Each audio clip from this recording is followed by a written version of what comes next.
Desde las exuberantes selvas tropicales del Amazonas hasta las llanuras heladas del Ártico, la vida en la Tierra explota con una impresionante variedad de formas.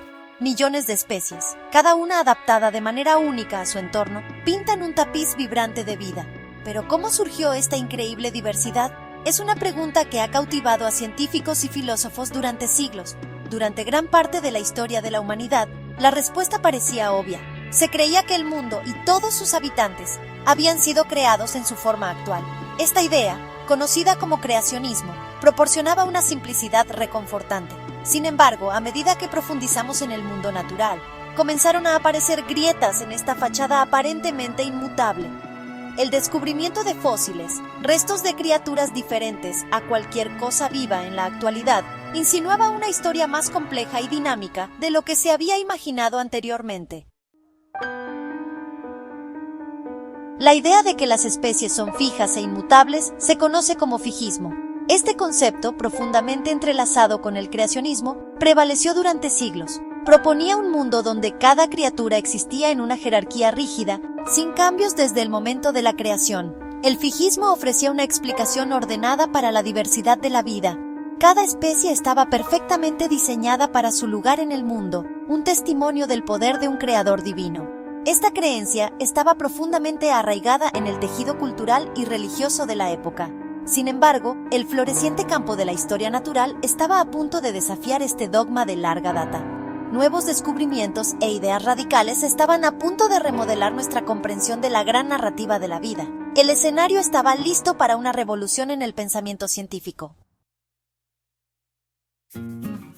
Entre los pioneros de esta nueva era de descubrimientos se encontraban naturalistas como Carl Linnaeus, Georges Cuvier y el conde de Buffon. Estas mentes inquisitivas, impulsadas por una sed de conocimiento, estudiaron y clasificaron meticulosamente el mundo natural. Linnaeus, famoso por su sistema de clasificación de organismos, categorizó meticulosamente miles de especies basándose en características compartidas. Este sistema, aunque innovador, todavía se adhería a la idea de especies fijas. Cuvier, un maestro de la anatomía comparada, estudió los fósiles con ojo astuto. Reconoció la cruda realidad de la extinción, un concepto en desacuerdo con la idea de un mundo inmutable. Para reconciliar sus observaciones con las creencias predominantes, Cuvier propuso la teoría del catastrofismo. Buffon, un pensador audaz, sugirió que la Tierra era mucho más antigua de lo que se pensaba anteriormente e insinuó la posibilidad de que las especies cambiaran con el tiempo. Sus ideas, aunque controvertidas, sembraron las semillas de la duda sobre la inmutabilidad de las especies. El catastrofismo de Cuvier sugería que la historia de la Tierra estaba marcada por eventos repentinos y catastróficos que aniquilaron a las especies existentes. Estos eventos, argumentó, explicaban la desaparición de criaturas que solo se encuentran en el registro fósil. Después de cada catástrofe, propuso Cuvier, se crearon nuevas especies para llenar el vacío. Esta idea, si bien mantenía la noción de la creación divina, reconocía la naturaleza dinámica de la historia de la Tierra. El catastrofismo proporcionó un marco para comprender el registro fósil, sin dejar de alinearse con las creencias religiosas predominantes. Sin embargo, las semillas de la duda se habían sembrado. El concepto de extinción, de especies enteras que desaparecen de la existencia, socavó la idea de una creación perfecta e inmutable. El escenario estaba listo para que surgieran ideas más radicales.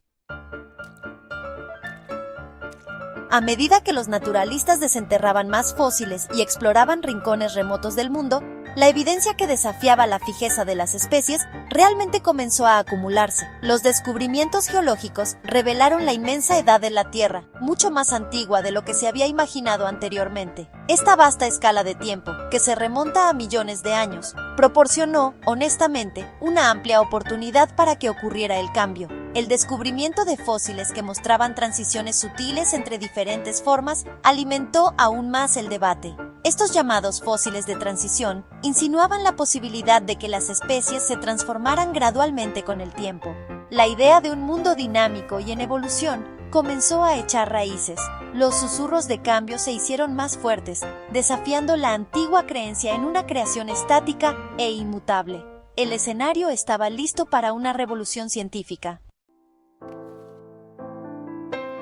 El creciente cuerpo de evidencia contra el fijismo allanó el camino para el surgimiento de las teorías evolutivas.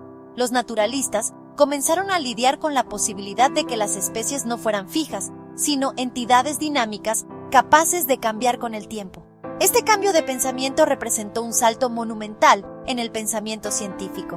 Desafió creencias profundamente arraigadas sobre el mundo natural y el lugar de la humanidad dentro de él. Se estaba reexaminando el fundamento mismo de la historia natural. Si bien varios pensadores tempranos propusieron ideas evolutivas, fue Jean-Baptiste Lamarck quien formuló la primera teoría integral de la evolución. Su trabajo, aunque defectuoso, tendría un profundo impacto en la comunidad científica y allanaría el camino para la innovadora teoría de la selección natural de Darwin.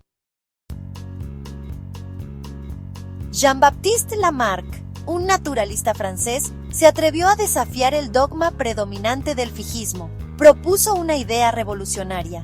Las especies podían cambiar con el tiempo, adaptándose a su entorno mediante la herencia de características adquiridas. Lamarck argumentó que los organismos podían adquirir nuevos rasgos durante su vida mediante el uso o desuso. Por ejemplo, una jirafa que estira su cuello para alcanzar hojas altas desarrollaría un cuello más largo, un rasgo que se transmite a su descendencia. Este concepto, conocido como la herencia de características adquiridas, formó la piedra angular de la teoría del transformismo de Lamarck. Si bien sus ideas finalmente resultaron incorrectas, representaron un paso crucial en el desarrollo del pensamiento evolutivo. La teoría de Lamarck se basaba en dos principios clave: el uso y desuso de los órganos y la herencia de las características adquiridas. Creía que los organismos tenían un impulso innato de volverse más complejos, buscando constantemente la perfección. Según Lamarck, los órganos y rasgos que se usaban con frecuencia se volverían más fuertes y desarrollados, mientras que los que no se usaban se debilitarían y eventualmente desaparecerían. Estos rasgos adquiridos, argumentó, podrían transmitirse a la descendencia. Con el paso de las generaciones, estos pequeños cambios se acumularían, lo que llevaría a la transformación de las especies. Si bien la teoría del transformismo de Lamarck finalmente fue errónea, representó un momento crucial en la historia de la biología.